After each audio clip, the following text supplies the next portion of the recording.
गया है। वहीं बात मोटे अनाज की पैदावार की करें तो मोटे अनाजों का उत्पादन इस साल 51.15 मिलियन टन अनुमानित है, जो साल 2019-20 के उपज की तुलना में 3.40 मिलियन टन अधिक है। इसके अलावा ये औसत उपज की तुलना में भी 7.14 मिलियन टन अधिक है। वहीं बात मक्का की बुआई की करें तो बीते कुछ दिनों से पीछे चल रही मक्का की बुआई में अब कुछ बढ़त दर्ज की गई है। चालू खरीफ सीजन में मक्का की बुआई का रकबा बीते साल के मुकाबले 1 लाख हेक्टेयर आगे चल रहा है। कृषि मंत्रालय की ओर से 10 सितंबर तक के लिए जारी ताज़ा आंकड़ों के अनुसार देश भर में 81,13,000 हेक्टेयर से अधिक के क्षेत्रफल में मक्का बोई जा चुकी है, जबकि बीते साल की समान अवधि में बुआई का रकबा 79,85,000 हेक्टेयर रहा था। शनिवार को कृषि उपज मंडियों में मक्का की आवक सामान्य रही। अधिकतर कृषि उपज मंडियों में मक्का के सौदे उठापटक के साथ हुए, हालांकि कुछ मंडियों में भाव स्थिर रहे। बात इसके हाजिर भाव की करें तो एग्मार्ट नेट के अनुसार गुजरात की दाहोद मंडी में 9 सितंबर को सफेद मक्का का भाव रहा 1,950 रुपए। 11 सितंबर को इसके भाव में 40 रुपए की नरमी आई और भाव 1,910 रुपए पर आ गया। राजस्थान की कोटा मंडी में इस दौरान मक्का के सौदों में 49 रुपए की बढ़त के साथ कारोबार हुआ। यहाँ 11 सितंबर को मक्का का भाव रहा 1,770 रुपए, जो 9 सितंबर को 1,721 रुपए था। उत्तर प्रदेश की शिकोहाबाद मंडी में हाइब्रिड मक्का के भाव बीते 2 दिनों के दौरान स्थिर रहे। यहाँ 10 और 11 सितंबर को हाइब्रिड मक्का 1,600 रुपए पर बिकी। राज्य की अलीगंज मंडी में 10 सितंबर को हाइब्रिड मक्का का भाव रहा 1,530 रुपए। 11 सितंबर को इसके सौदों में 10 रुपए की नरमी आई और भाव 1,520 रुपए पर आ गया। और अब आइए रुक करते हैं बाजार के जानकार निर्मल तिवारी जी, जो आज हमारे साथ मौजूद हैं। निर्मल तिवारी जी, आपका बहुत बहुत स्वागत है मंडी खबर में। सबसे पहले आपसे जानना चाहेंगे कि मक्के की पैदावार को देखते हुए आगे किस ओर जाता दिख रहा है इसका बाजार? देखिए, इस वक्त अगर मक्के के बाजार पर नजर डालते हैं तो पिछले दिनों जो थोड़ा बहुत तेजी का रुख बना था, क्योंकि पशुपालन की ओर से उसमें कुछ मांग निकल के आई थी, वो अब यहाँ पर थोड़ा सा फीकी होती हुई नजर आ रही है सोयाबीन के आयात के बाद। तो मैं समझता हूँ छोटी अवधि में मक्का के बाजार भाव में थोड़ा सा अभी फिलहाल स्थिरता या थोड़ा सा दबाव देखने को मिल सकता है। लेकिन लंबी अवधि का अगर नजरिया लेके चलते हैं तो लंबी अवधि में जो उसके प्रोस्पेक्ट्स हैं बाजार के, वो थोड़ा सा अच्छे लग रहे हैं। क्योंकि अगर आप वैश्विक बाजार पे अगर नजर डालते हैं तो दक्षिण अमेरिकी देशों में जहां मुख्य तौर पे इसका उत्पादन होता है और वैश्विक मांग को पूरा करता है, वहां पे कहीं ना कहीं इस बार उत्पादन कम होने की उम्मीद है, कम होने की आशंका है। तो उसके चलते मैं समझता हूँ जो हमारे देश में जो पैदावार होगी उसकी मांग बनी रहेगी, उसकी मांग में थोड़ा बढ़ोतरी हो सकती है, जिसके चलते लंबी अवधि में बाजार भाव में थोड़ा तेजी का रुख देखने को मिल सकता है। बिल्कुल। और जो मक्का के किसान हैं उनके लिए आप क्या सलाह देना चाहेंगे? मेरी ओर से सलाह होगी, फिलहाल छोटी अवधि का अगर नजरिया लेके चल रहे हैं तो मैं समझता हूँ छोटी अवधि में तो बाजार भाव में कुछ खासा फेरबदल देखने को नहीं मिलेगा। जो अभी मौजूदा स्तर पे जो जहाँ पे बाजार व्यापार कर रहा है वो उस भाव पे भी बिकवाली करके चला जा सकता है। बाकी लंबी अवधि का अगर नजरिया है तो लंबी अवधि में जरूर मुझे लगता है, क्योंकि अगर आप घरेलू पक्ष पे अगर देखें तो स्टार्च बनाने वाली कंपनियों की ओर से भी लगातार हमने मांग देखी है और उसके अलावा भी पशुपालन इंडस्ट्री की ओर से मांग देखने को मिली, तो वो बनी रहेगी। और कहीं ना कहीं लॉन्ग टर्म के लिहाज से जिस तरीके से ग्लोबल उत्पादन में कमी आती जा रही है, तो उसका फायदा भी लंबी अवधि में देखने को मिलेगा। तो निर्मल जी, आपके पास वापस आएंगे बाजार की जानकारी लेने के लिए। अब आइए रुक करते हैं बाकी की सुर्खियों की तरफ। मंडियों में उठापटक के साथ हुए साबुत अरहर के सौदे, बड़ा बुवाई का रकबा। इस साल हो सकती है तिलहन की रिकॉर्ड पैदावार, पीछे चल रही है तिल की बुआई। और अब आइए बात करते हैं अरहर की। शनिवार को कृषि उपज मंडियों में साबुत अरहर के सौदों में उठापटक के साथ कारोबार हुआ। उत्तर प्रदेश सहित दूसरे राज्यों में अरहर की आवक सुस्त रही। वहीं बात बुआई की करें तो कृषि मंत्रालय की ओर से अब तक के लिए जारी ताजा आंकड़ों के अनुसार देश में खरीफ अरहर की खेती 49 लाख हेक्टेयर के पार पहुंच गई है। बीते कुछ दिनों से पीछे चल रही दलहन की खेती में अब कुछ बढ़त दर्ज की गई है। देश भर में खरीफ दलहनी फसलों में शामिल अरहर और मूंग का रकबा जहां बीते साल के मुकाबले आगे चल रहा है, वहीं मूंग की बुआई में कुछ कमी आई है। कृषि मंत्रालय के साल 2021 के 10 सितंबर तक के लिए जारी ताज़ा आंकड़ों के अनुसार चालू खरीफ सीजन में दलहनी फसलों की बुआई 2 लाख हेक्टेयर बढ़कर 1,39,63,000 हेक्टेयर में हो चुकी है, जो बीते साल की समान अवधि के दौरान 1,36,98,000 हेक्टेयर रही थी।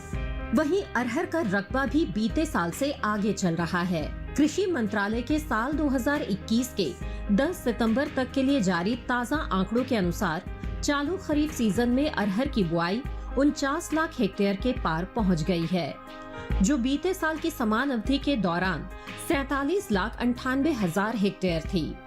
यानी इस साल अरहर का रकबा 1 लाख हेक्टेयर आगे चल रहा है। दलहन की पैदावार पर नजर डालें तो इस साल देश में दलहन की रिकॉर्ड पैदावार होने का अनुमान है। कृषि मंत्रालय की ओर से जारी चौथे अग्रिम अनुमान के अनुसार साल 2020-21 के दौरान देश में कुल दलहन की पैदावार 25.72 मिलियन टन होने का अनुमान लगाया गया है, जो बीते 5 सालों के 21.99 मिलियन टन की औसत पैदावार की तुलना में 3.73 मिलियन टन अधिक है। वहीं देश से होने वाले दालों के निर्यात में कमी दर्ज की गई है। साल 2021 के अप्रैल से जुलाई महीने के दौरान दलहन का निर्यात 40% से ज्यादा घटा है। वाणिज्य मंत्रालय की संस्था एपीडा की ओर से जारी ताज़ा आंकड़ों के अनुसार देश से साल 2021 में 73,819 टन दालों का निर्यात हुआ है, जबकि बीते साल इस दौरान दलहन का निर्यात 1,30,863 टन का हुआ था। यानी बीते 4 महीनों के दौरान दालों का निर्यात 57,000 टन से ज्यादा घटा है। शनिवार को ज्यादातर कृषि उपज मंडियों में साबुत अरहर के सौदों में मजबूती के साथ कारोबार हुआ। हाजिर भाव की बात करें तो एगमार्क नेट के अनुसार गुजरात की दाहोद मंडी में 9 सितंबर को साबुत अरहर का भाव रहा 6,100 रुपए। 11 सितंबर को इसके भाव में 150 रुपए की गिरावट आई और भाव 5,950 रुपए पर आ गया, जबकि राज्य की ही राजकोट मंडी में इस दौरान साबुत अरहर के सौदों में 50 रुपए की बढ़त के साथ कारोबार हुआ। यहाँ 11 सितंबर को साबुत अरहर का भाव रहा 6,050 रुपए, जो 10 सितंबर को 6,000 रुपए था। राजस्थान की लालसोट मंडी में बीते 2 दिनों के दौरान साबुत अरहर के भाव स्थिर रहे। यहाँ 10 और 11 सितंबर को साबुत अरहर बिना किसी उठापटक के साथ 5,021 रुपए पर बिकी। उत्तर प्रदेश की करवी मंडी में साबुत अरहर के भाव में उठाव दर्ज किया गया। यहाँ शुक्रवार को साबुत अरहर का भाव था 6,140 रुपए। शनिवार को इसके सौदों में 5 रुपए की तेजी आई और भाव 6,145 रुपए पर जा पहुंचा। आइए एक बार फिर से चलते हैं बाजार के जानकार निर्मल तिवारी जी के पास। निर्मल जी, ये बताएं कि अरहर के बाजार पर आप क्या टिप्पणी देना चाहेंगे? मौजूदा समय के लिहाज से अगर देखें तो मैं समझता हूँ दलहन में जो तेजी आई थी और खासतौर से खरीफ की जो फसलें हैं दलहन की, उसमें अभी जो तेजी है वो थोड़ा सा थमती हुई नजर आ रही है, थोड़ा थम सकती है, क्योंकि अभी जो आंकड़े निकल के आ रहे हैं सरकार की ओर से, खासतौर से जो शुरुआती एस्टिमेट्स हैं उन पे अगर नजर डालें तो ऐसा लग रहा है कि पैदावार थोड़ा ठीक रहेगी। और चूंकि नई फसल जो है वो मंडियों में आएगी भी महीने 2 महीने बाद, तो कहीं ना कहीं उसके चलते छोटी अवधि में बाजार भाव पे थोड़ा सा लगाम लग सकती है अरहर के। और लंबी अवधि का अगर नजरिया लेके चलें तो लंबी अवधि में चूंकि इस साल की शुरुआत से ही कहीं ना कहीं स्टॉक में कमी देखने को मिली थी और बाजार भाव में तेजी का रुख देखने को मिला था, तो लंबी अवधि में मुझे लगता है वो फैक्टर्स हैं वो अभी भी सपोर्टिव रहेंगे। लंबी अवधि में अरहर के बाजार भाव में अभी भी तेजी देखने को मिल सकती है। बिल्कुल। और जो किसान हैं उनके लिए आपकी क्या सलाह रहेगी? किसानों को मेरी सलाह होगी, क्योंकि त्योहारी सीजन है, इस वक्त मांग बनी हुई है, तो उस तर्ज पे जो भी उनके पास उपज है इस वक्त बिकवाली करके चला जा सकता है। मौजूदा समय में जो बाजार भाव हैं, उचित भाव हैं बिकवाली करके चलने के लिए। और लंबी अवधि का अगर नजरिया लेके चलते हैं तो लंबी अवधि में मैं समझता हूँ थोड़ा भी इंतजार करना चाहिए। आइए बढ़ते हैं आगे, एक नजर डाल लेते हैं लौकी के बाजार भाव पर। गुजरात की सूरत मंडी में लौकी का भाव रहा 2,000 रुपए। राजकोट मंडी में इसके सौदे 750 रुपए पर हुए और उत्तर प्रदेश की करवी मंडी में भाव रहा 1100 रुपए। सभी भाव आवक और गुणवत्ता के अनुसार हैं। अब बात कर लेते हैं बैंगन के बाजार भाव की। गुजरात की राजकोट मंडी में बैंगन का भाव रहा 450 रुपए, जम्मू कश्मीर की नरवाल मंडी में भाव रहा 900 रुपए और पंजाब की खन्ना मंडी में इसके सौदे 400 रुपए पर हुए। सभी भाव आवक और गुणवत्ता के मुताबिक हैं। इसी के साथ वक्त हो चला है एक छोटे से ब्रेक का। ब्रेक के उस पार बात होगी तिल और सेब की। आप देखते रहिए दूरदर्शन के साथ।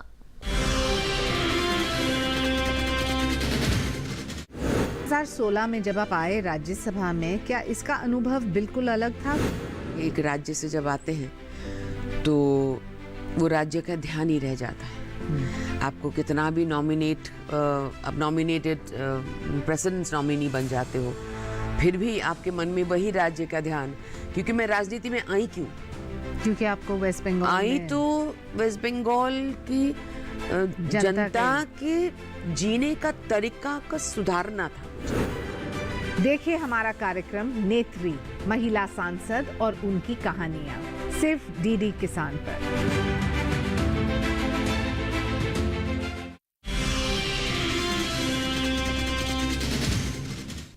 ब्रेक के बाद एक बार फिर आप सभी का स्वागत है दूरदर्शन किसान के मंडी खबर में। आइए बुलेटिन में बढ़ते हैं आगे और इस हिस्से में जानेंगे सेब के बारे में, लेकिन पहले बात करते हैं तिल की। कृषि मंत्रालय की ओर से जारी चौथे अग्रिम अनुमान के अनुसार देश में तिलहनी फसलों की रिकॉर्ड पैदावार होने का अनुमान है, जिसका असर कृषि उपज मंडियों में तिल के भाव पर देखने को मिल सकता है। वहीं चालू खरीफ सीजन में तिल की बुआई कुछ पीछे चल रही है। इन दिनों देश के ज्यादातर राज्यों में तिल की खेती हो रही है। चालू खरीफ सीजन में तिल की बुआई बीते साल के मुकाबले 50,000 हेक्टेयर पीछे चल रही है। कृषि मंत्रालय की ओर से साल 2021 के 10 सितंबर तक के लिए जारी ताज़ा आंकड़ों के अनुसार देश भर में खरीफ तिल की बुआई 13,15,000 हेक्टेयर में हो चुकी है, जबकि बीते साल की समान अवधि के दौरान बुआई का ये रकबा 13,73,000 हेक्टेयर रहा था। बात तिलहनी फसलों की बुआई की करें तो इस साल चालू खरीफ सीजन में तिलहनी फसलों में शामिल मूंगफली, तिल और सूरजमुखी की बुआई चल रही है। कुल तिलहनी फसलों का रकबा बीते साल से 2 लाख हेक्टेयर पीछे चल रहा है। कृषि मंत्रालय की ओर से 10 सितंबर तक के लिए जारी ताज़ा आंकड़ों के अनुसार साल 2021 के चालू खरीफ सीजन में देश भर के तिलहन किसानों ने 1,92,56,000 हेक्टेयर में तिलहनी फसलों की बुआई कर ली है, जबकि बीते साल समान अवधि के दौरान बुआई का रकबा 1,95,71,000 टन रहा था। हालांकि साल 2020-21 के दौरान देश में कुल तिलहनी फसलों की रिकॉर्ड पैदावार होने का अनुमान है। इस साल के लिए जारी चौथे अग्रिम अनुमान के अनुसार घरेलू स्तर पर तिलहनी फसलों की पैदावार 36.10 मिलियन टन होने का अनुमान है, जो पिछले साल के मुकाबले 2.88 मिलियन टन ज्यादा है। कृषि उपज मंडियों में शनिवार को तिल की आवक सीमित रही। बात इसके हाजिर भाव की करें तो एग्मार्कनेट के अनुसार गुजरात की दाहोद मंडी में 9 सितंबर को सफेद तिल का भाव था 8,550 रुपए। 11 सितंबर को इसके भाव में 650 रुपए का उछाल आया और भाव 9,200 रुपए पर जा पहुंचा। इसी तरह राज्य की राजकोट मंडी में काले तिल के सौदों में 330 रुपए की मजबूती के साथ कारोबार हुआ। यहाँ 11 सितंबर को काले तिल का भाव रहा 11,230 रुपए, जो 10 सितंबर को 10,900 रुपए था। वहीं 11 सितंबर को सफेद तिल के सौदों में 50 रुपए की तेजी आई और भाव 9,750 रुपए पर जा पहुंचा। हालांकि ऊंझा मंडी में इस दौरान तिल के भाव में नरमी दर्ज की गई। यहां 9 सितंबर को तिल का भाव रहा 9,600 रुपए। 11 सितंबर को इसके भाव में 100 रुपए की गिरावट आई और भाव 9,500 रुपए पर आ गया। राजस्थान की कोटा मंडी में 9 सितंबर को तिल का भाव रहा 9,200 रुपए। 11 सितंबर को इसके सौदे 100 रुपए चढ़कर 9,300 रुपए पर हुए। आइए एक बार फिर से चलते हैं निर्मल तिवारी जी के पास। निर्मल जी, ये बताएं कि तिल के भाव की आगे क्या स्थिति रह सकती है? लगभग सभी तिलहनी फसलों के बाजार भाव में इस साल जबरदस्त तेजी देखने को मिली। उसी तर्ज पे अगर तिल की बात करते हैं तो मैं समझता हूँ तिल के बाजार भाव में भी जो तेजी का रुख है वो बना हुआ है और आगे आने वाले समय में भी वो शायद बना रहे, क्योंकि जहाँ तक पैदावार के जो आंकड़े निकल के आए हैं उन पे अगर नजर डालें और या फिर चूंकि हम इसके हमारी खपत भी अच्छी है और हम इसको निर्यात भी करते हैं, उन दोनों तर्ज के हिसाब से अगर देखें तो तिल के तेल की और जो उसका सीड है उन दोनों की ही मांग बनी हुई है। उसके चलते तिल के बाजार भाव में भी मुझे अभी फिलहाल तेजी नजर आती है। बिल्कुल, और जो किसान है उनको ऐसे में क्या करना चाहिए? किसानों को मेरी सलाह होगी, चूंकि अब ये नई फसल जो है वो मंडियों में आएगी और कहीं ना कहीं इस वक्त अगर आप मंडियों का अगर नजर डालें तो आवक में बढ़ोतरी देखने को मिलेगी। उसके चलते छोटी अवधि में हो सकता है बाजार भाव में थोड़ा सा दबाव देखने को मिलेगा, लेकिन मध्यम अवधि के लिहाज से अगर देखें और खासतौर से सर्दियों को अगर टारगेट करके चलते हैं तो मैं समझता हूँ नवंबर अंत तक या दिसंबर में तिल के अच्छे दाम देखने को मिलेंगे। तो निर्मल जी, आपके पास एक बार फिर वापस लौटेंगे। अब नजर डाल लेते हैं और जान लेते हैं फूल गोभी का बाजार भाव। गुजरात की गोंडल मंडी में फूल गोभी का भाव रहा 1000 रुपए। जम्मू कश्मीर की उधमपुर मंडी में इसके सौदे 2000 रुपए पर हुए और महाराष्ट्र की पुणे मंडी में भाव रहा 2100 रुपए। सभी भाव आवक और गुणवत्ता के अनुसार हैं। अब बात कर लेते हैं अदरक के बाजार भाव की। गुजरात की सूरत मंडी में अदरक का भाव रहा 2500 रुपए। पंजाब की खन्ना मंडी में इसके सौदे 2500 रुपए पर हुए और उत्तर प्रदेश की करवी में इसके सौदे 3030 रुपए पर हुए। सभी भाव आवक और गुणवत्ता के अनुसार है। आइए मंडी खबर में बढ़ते हैं आगे और अब जान लेते हैं सेब के बारे में। इस साल देश से होने वाले फलों के निर्यात में बढ़त दर्ज की गई है। एपिडा की ओर से जारी ताजा आंकड़ों के अनुसार फलों का निर्यात 60,000 टन से ज्यादा बढ़ा है। साल 2021 में अप्रैल से जुलाई महीने के दौरान देश से कुल फलों का निर्यात बढ़कर 2,96,953 टन का हुआ है, जबकि बीते साल की समान अवधि के दौरान निर्यात महज 2,11,664 टन का ही हुआ था। कृषि उपज मंडियों में एग्मार्क नेट के अनुसार शनिवार को जम्मू कश्मीर की नरवाल मंडी में सेब का भाव रहा 5,000 रुपए। उधमपुर मंडी में इसके सौदे 4,000 रुपए पर हुए। पंजाब की खन्ना मंडी में सेब 5,000 रुपए पर बिका, जबकि उत्तर प्रदेश की करवी मंडी में इस दौरान सेब के सौदे 6,470 रुपए पर हुए। इस साल देश में सेब की पैदावार दूसरे फलों के मुकाबले ज्यादा रह सकती है। कृषि मंत्रालय की ओर से बागवानी फसलों के लिए पहले आकलन के अनुसार सेब की उपज में 2 लाख टन से ज्यादा की बढ़त की उम्मीद जताई जा रही है। सेब की पैदावार में लगभग 25,58,000 टन हो सकती है, जो पिछले साल समान अवधि के दौरान 23,16,000 टन की रही थी। आइए एक बार फिर से चलते हैं निर्मल तिवारी जी के पास। निर्मल जी, ये बताएं कि आगे आने वाले दिनों में सेब के भाव किस ओर जाते दिख रहे हैं? इस साल पैदावार अच्छी होने की वजह से और दूसरी ओर वैश्विक जो उत्पाद है उससे कंपटीशन होने की वजह से सेब के बाजार भाव में कहीं ना कहीं थोड़ा बहुत दबाव देखने को मिल रहा है। और चूंकि ये इस वक्त हार्वेस्टिंग सीजन भी चल रहा है, इस वक्त मंडियों में आवक अच्छी है जो घरेलू उपज है उसकी, तो उसके चलते कहीं ना कहीं फिलहाल अभी छोटी अवधि में तो बाजार भाव में थोड़ा दबाव भी देखने को मिलेगा। और नवंबर से आगे का अगर नजरिया लेके चलते हैं तो मैं समझता हूँ फिर वहाँ पे थोड़ा बहुत तेजी होती हुई देखने को मिल सकती है। बिल्कुल, तो आइए बढ़ते हैं आगे और इसी के साथ वक्त हो चला है एक छोटे से ब्रेक का। आगे जानेंगे मसूर और धनी का हाल। आप देखते रहिए दूरदर्शन के साथ।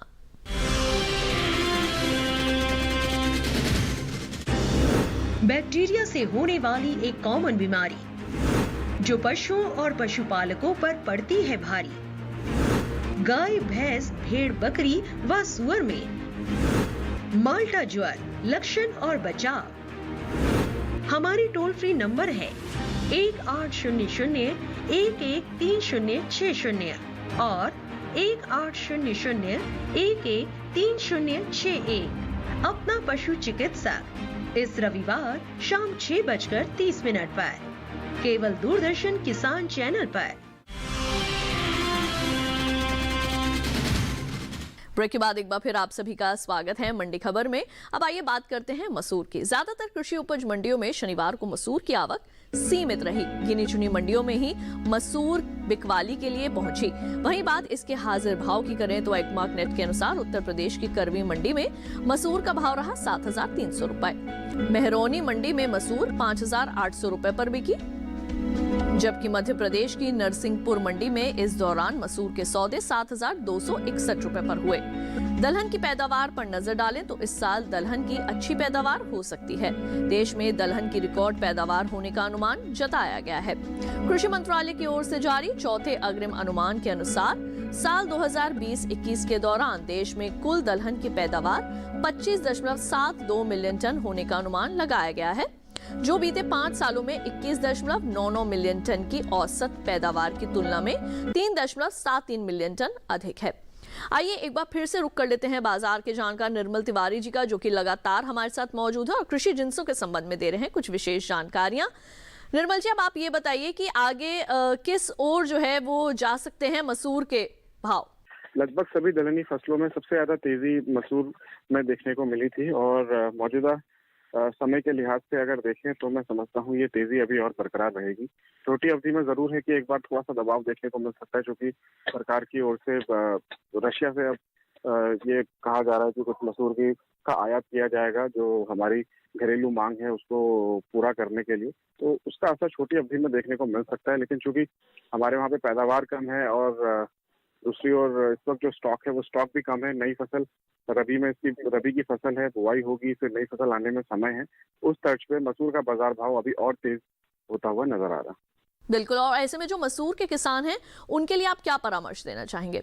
किसानों को मेरी सलाह होगी, अभी हाल ही में रबी मार्केटिंग सीजन के लिए न्यूनतम समर्थन मूल्य सरकार की ओर से प्रकाशित किया गया है और उसमें मसूर की फसल में अगर प्रकाश डालें तो मसूर के बाजार भाव में सबसे ज्यादा तेजी एमएसपी में देखने को मिली है सरकार की ओर से। तो उसका फायदा किसानों को लंबी अवधि में देखने को मिलेगा।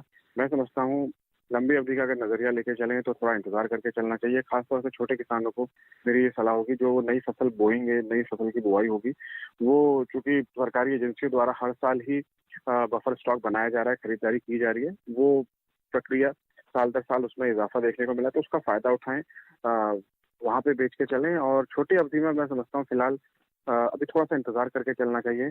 बाजार भाव लगभग महीना 1.5 महीना बाद और थोड़ा तेज होता हुआ नजर आएगा, तो वहाँ पे बिकवा लेकर के चलें। तो आइए बढ़ते हैं आगे, नजर डाल लेते हैं हरी मिर्च के बाजार भाव पर। गुजरात की राजकोट मंडी में हरी मिर्च का भाव रहा 400 रुपए। पंजाब की खन्ना मंडी में इसके सौदे 1,500 रुपए पर हुए और राजस्थान की जालोर मंडी में भाव रहा 800 रुपए। सभी भाव आवक और गुणवत्ता के अनुसार हैं। अब बात करते हैं नींबू की। गुजरात की गोंडल मंडी में नींबू का भाव रहा 7,000 रुपए।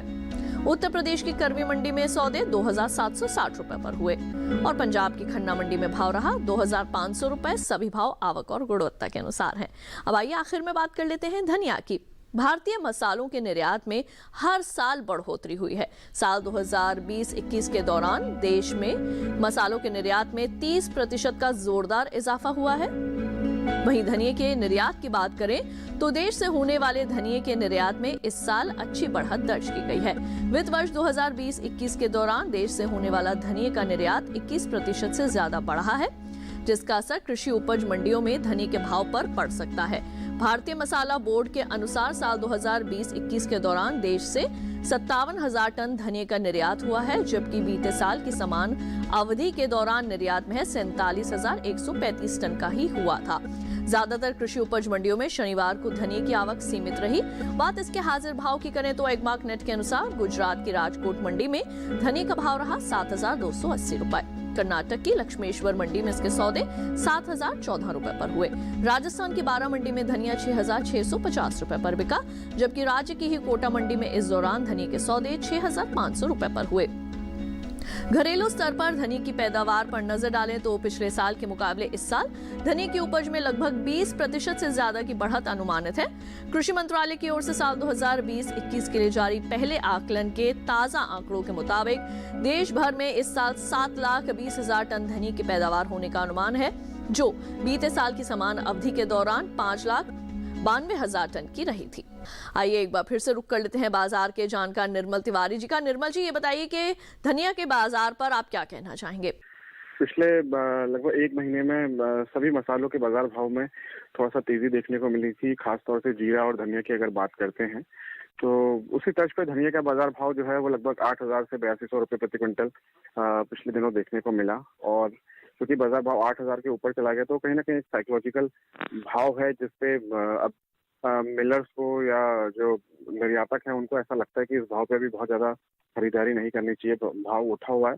उसके चलते थोड़ा बहुत मुनाफा वसूली पिछले दिनों पिछले 2 या 3 सत्र में देखने को मिल रही है। मैं समझता हूँ आगे आने वाले समय में अभी फिलहाल आने वाले हफ्ते, इस हफ्ते की अगर बात करते हैं, जो हफ्ता अभी चालू हुआ है, तो इसमें थोड़ा बहुत शुरुआती दौर पर थोड़ा बहुत दबाव देखने को मिल सकता है।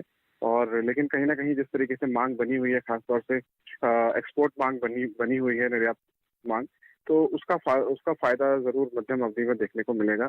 तो बाजार भाव में अभी यहाँ पे और चीजें देखने को मिल सकती है। और जो किसान है उनके लिए आपका क्या परामर्श रहेगा? मेरी ओर से सलाह होगी फिलहाल थोड़ा बहुत यहाँ पे मुनाफा वसूली करके चलें, क्योंकि 8,000 से 8200 के भाव प्रति क्विंटल के हिसाब से एक बार देखने को मिले हैं, तो अच्छे भाव हैं। इन भाव पे थोड़ा बहुत छोटी अवधि में मुनाफा वसूली करके चलना चाहिए। तो निर्मल तिवारी जी, हमारे साथ जुड़ने के लिए और कृषि जिंसों के संबंध में ये अहम जानकारियां साझा करने के लिए आपका बहुत बहुत धन्यवाद। और आज की मंडी खबर में बस इतना ही। उम्मीद है किसानों को अपनी उपज का सही भाव लेने में मंडी खबर से मदद मिल रही होगी। आप इस QR कोड को स्कैन करके दूरदर्शन किसान के YouTube चैनल पर भी इस कार्यक्रम को देख सकते हैं। तो फिलहाल के लिए दीजिए इजाजत। आप देखते रहिए दूरदर्शन किसान। नमस्कार।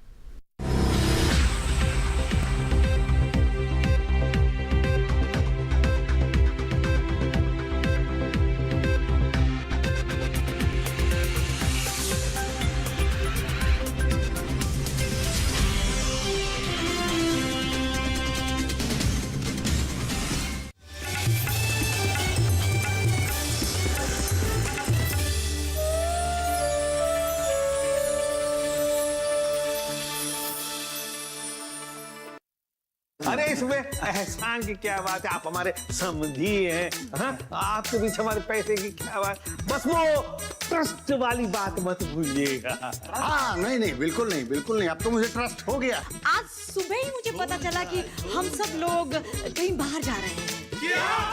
हम सब बाहर जा रहे हैं? सजना है। आइए।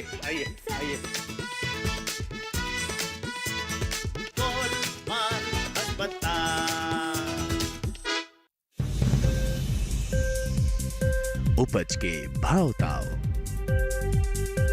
आवक का हाल चाल, आयात निर्यात पर पैनी नजर, जानकारों की सटीक सलाह, सिर्फ मंडी खबर में, सोमवार से शनिवार सुबह 8:05 पर।